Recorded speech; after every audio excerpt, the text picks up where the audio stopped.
Welcome in to another episode of my top 5 fantasy football takeaways, this time from week 1 of fantasy playoff action. Let's jump into takeaway number 1.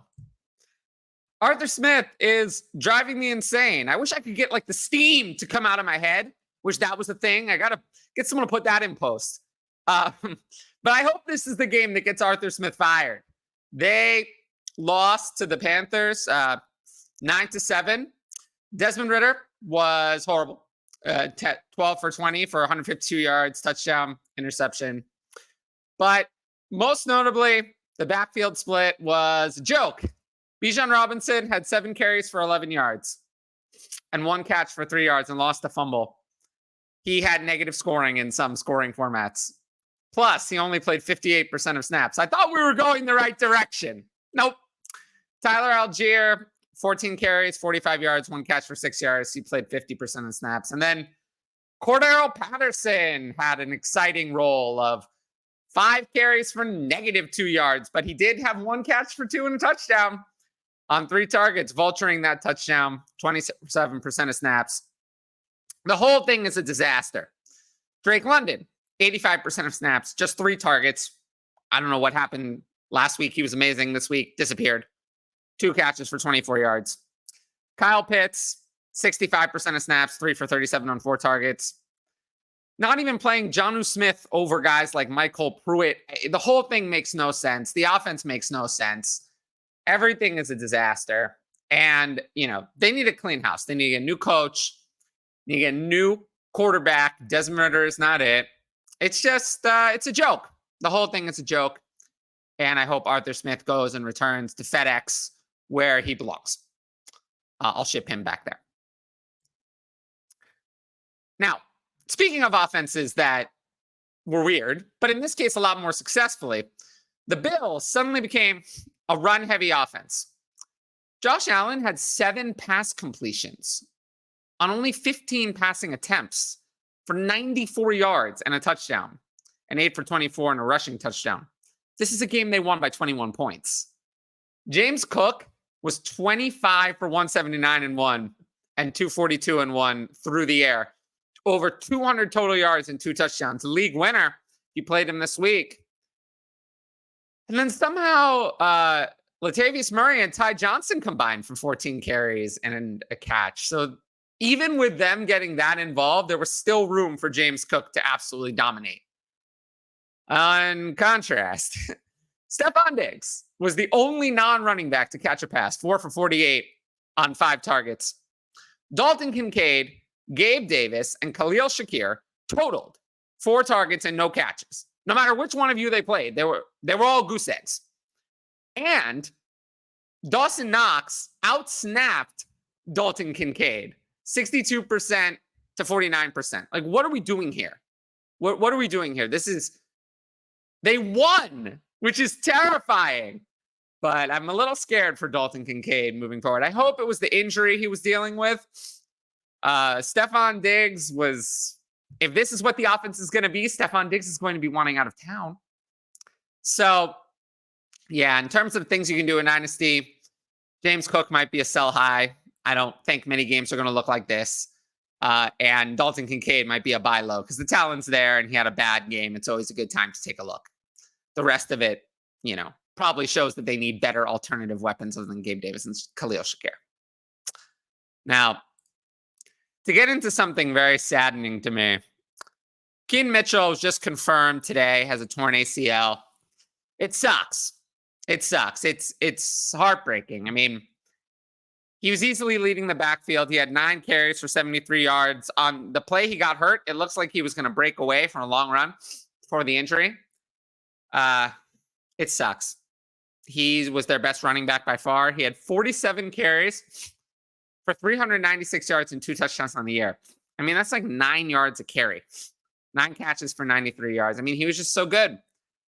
Gus Edwards in this game was fine. 16 carries for 58 yards and touchdown, 1 carry for 11, 40% of snaps. I mean, it's just not impressive. Justice Hill is not it. We know that. I think that Keaton Mitchell was going to challenge for a lead role in the Ravens 2024 offense. And even better, The Ravens' allegedly pass-happy offense has not come to pass. You see what I did there? They have more carries this year than passing attempts. 458 carries to 409 passing attempts. So everyone said, oh, Todd Monken is coming in. Oh, the offense will change. Oh, no, it didn't, because Lamar Jackson is not going to change. Lamar Jackson is a run-first offense. Why people thought that was going to change was beyond me. So Keaton Mitchell was set up, even if it was split between a lot of different people, for an excellent role, because there were so many carries to go around. He didn't need to have 70% of carries to be good. 50% of carries would have still been a lot. It just sucks. I hope he returns healthy, but given the timing of the ACL, probably not going to be ready for week 1 next year. And it sucks. It just shows how, as sad as this is a lesson to learn, the dynasty value of these running backs is so fragile. Like one injury, and it's like, is it ever going to come back? So it's why I always am cautious about raising them too high in my dynasty rankings. Just have to account for that risk. With that said, I don't know what the Ravens going to do without him. Maybe they'll get Zay Flowers more involved. He had 1 catch for 7 yards. They need to get him involved in short area touches, especially without Keaton Mitchell, because he was starting to become a centerpiece of their offense. Now, speaking of fragile assets, Sam Howell finally benched. It was about time. 11 for 26 for 102 yards. I mean, that's awful. That's awful. A touchdown, an interception, 3 for 22 rushing. He's terrible. Jacoby Brissett came in and somehow put up 124 yards in like 5 minutes. 2 touchdowns and 2 for 9 rushing. Brissett unlocked Terry McLaurin. 93 of McLaurin's 141 yards were with Brissett. The touchdown was with Brissett. He almost had a second touchdown. The Commanders are now 4-10, and their fans remain in a group delusion.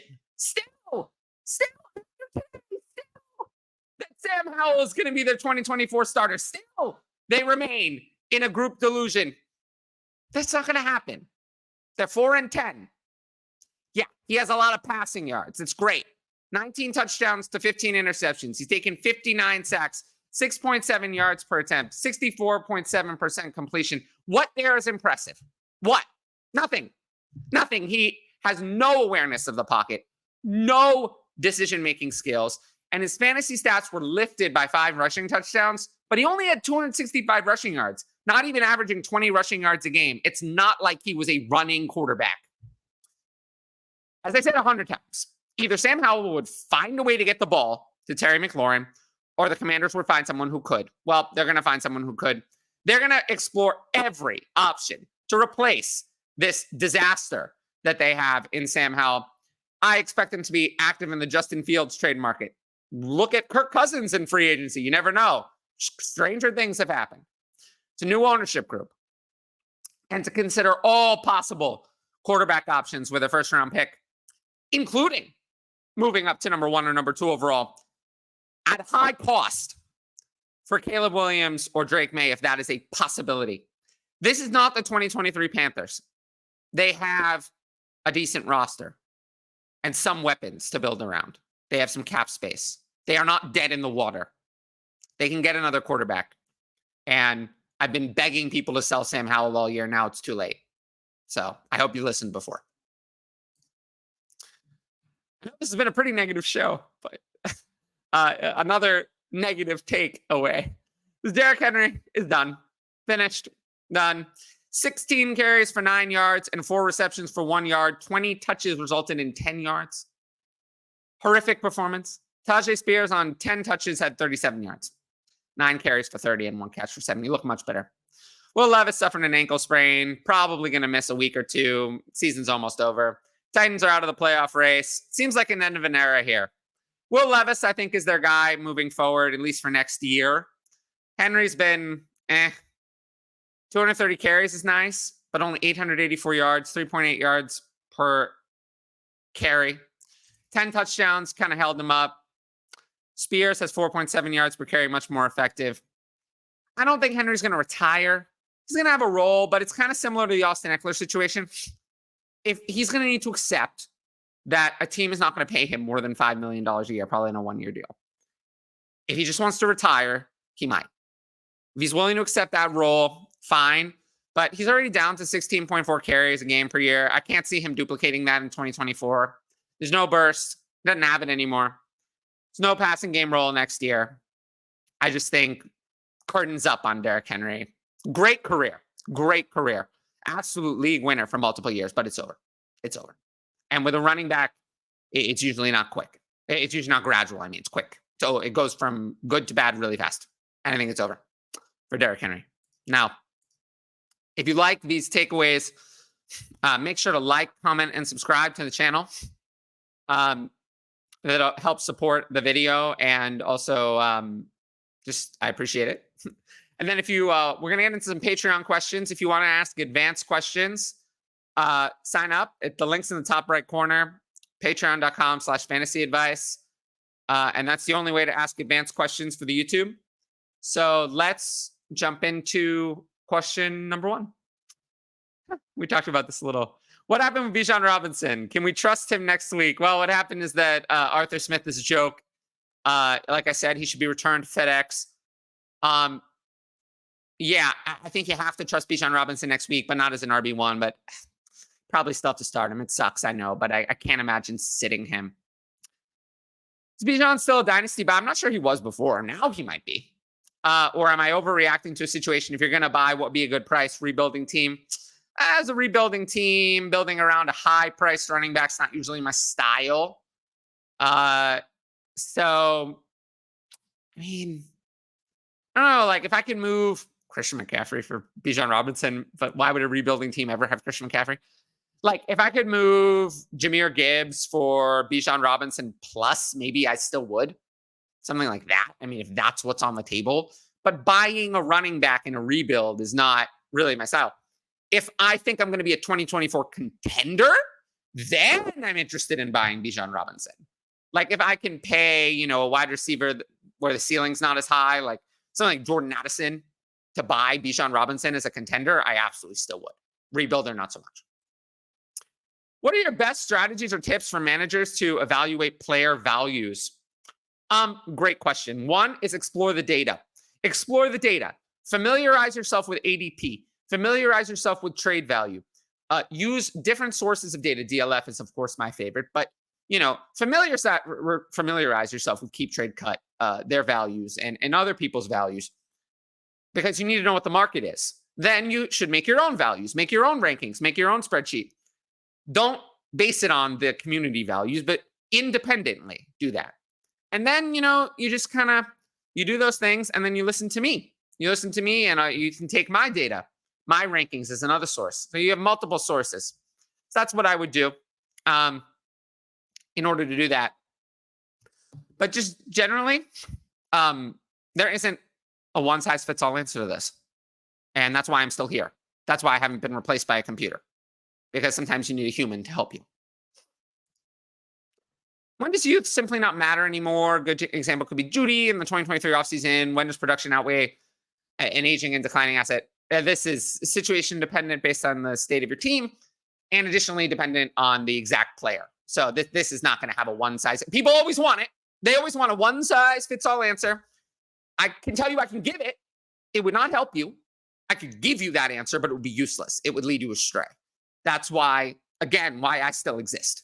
Why the Patreon still exists, why I can walk you through these situations one at a time, and why a micro perspective and a micro level method of play for Dynasty Fantasy Football is still very important, because giving that kind of macro level, high level advice is great as like a general tip, but it's not going to cover every situation. What are we doing with Tucker Kraft this offseason? Is he a sell or a hold if you have him? I can't imagine he's a sell. He's more of a hold. Like the talent. I love what I've seen. Problem is, an offense just doesn't support 2 tight ends, and especially not the Packers offense. They have other wide receivers. Not going to happen. So the problem is it's going to be a competition with Luke Musgrave. I think Luke Musgrave is the better player. Tucker Kraft has shown more this year in his, gig at the starting role. So, yeah, I'd lean that he's a hold.